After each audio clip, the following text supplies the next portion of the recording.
Hi friends, ఈరోజు మనం మసాలా గుత్తి వంకాయ కూర ఎలా తయారు చేసుకోవాలో చూద్దాం.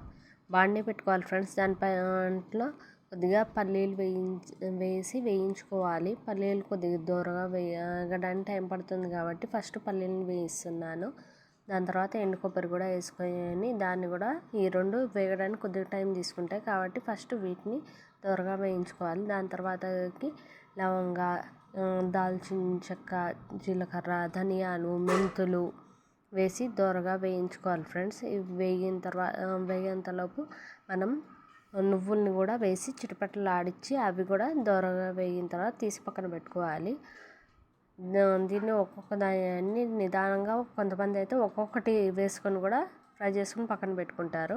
ఒక పెద్ద ఉల్లిగడ్డను కూడా తీసుకొని దాన్ని కూడా ఫ్రై చేసి పక్కన పెట్టుకున్నాను. అదే బాండీలోకి 3 టేబుల్ స్పూన్స్ ఆఫ్ ఆయిల్ని తీసుకొని వేడి చేసుకోవాలి. ఆయిల్ వేడెక్కిన తర్వాత జీలకర్ర, పచ్చిమిర్చి, కరివేపాకు వేసి వేయించాలి. ఇవి వేగిన తర్వాత మనం ముందుగా వేయించి పెట్టుకున్న వాటినన్నిటిని మిక్సీ పట్టుకొని మెత్తగా పెట్టుకోవాలి. నేను అందులో చింతపండు, అల్లం వెల్లుల్లి వేసి నేను మెత్తగా పేస్ట్ పట్టుకున్నాను ఫ్రెండ్స్. ఆ క్లిప్ని మిస్ అయిపోయాను కాబట్టి మీరు పట్టుకునేటప్పుడు కొద్దిగా చింతపండు, అల్లం వెల్లుల్లి వేసి మెత్తగా పేస్ట్ పట్టుకోండి ఫ్రెండ్స్. ఇలా దీన్ని వేసి మసాలాలు వేయించాలి. బాగా వేయించి ఇది వేయి నూనె పైకి వచ్చేంత వరకు వేయించాలి. ఇంతలోపు మనం వంకాయలు తీసుకొని ఘాట్లు పెట్టుకొని పక్కన పెట్టుకోవాలి. ఈ వంకాయల్ని మనం డీప్ ఫ్రైగా వేయించుకోవాలి. అంటే కొద్దిగా ఆయిల్లో వేసి డీప్ ఫ్రై చేసినట్టుగా వేయించాలి. ఎందుకంటే పెళ్ళిళ్ళల్లో మనకి ఈ విధంగానే వేయిస్తారు ఫ్రెండ్స్. వంకాయల్ని వేయించి చేయడం వల్ల తొందరగా వేగుతుంది. మళ్ళీ మనకి వంకాయ మగ్గదుగా కాబట్టి మనం మసాలా వేసి చేస్తే వంకాయ అసలు మగ్గదు ఫ్రెండ్స్.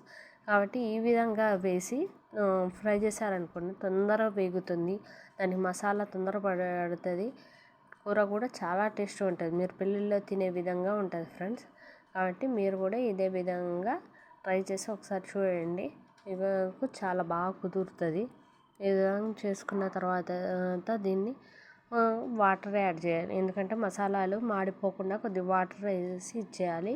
ఇందులో ఉప్పు, పసుపు, కారం వేసి కలుపుకోవాలి. కలిపేసుకొని మనం కాసేపు మగ్గనిస్తే ఇందులో ఉన్న ఉప్పు చింతపండు సరిపోయిందో లేదో కూడా ఇక్కడే టేస్ట్ చేసి చూసుకోండి ఫ్రెండ్స్. ఎందుకంటే తక్కువ పడితే ఉప్పు, కారం ఏదైనా తక్కువ పడితే ఇక్కడే యాడ్ చేసుకోవచ్చు. లేదంటే యాడ్ చేసుకోవడం కుదరదు కాబట్టి యాడ్ చేసుకోవాలి.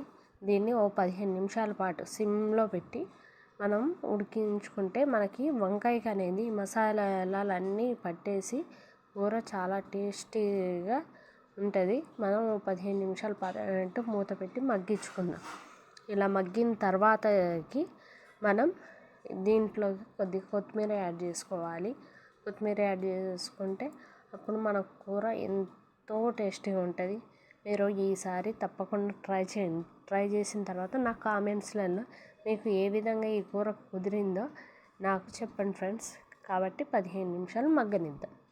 మధ్యలో కలుపుకోండి మాడిపోకుండా. మసాలాలు కొత్తిమీర వేసేసి దించేసుకుంటే మన గుత్తి వంకాయ మసాలా కర్రీ అయిపోయింది.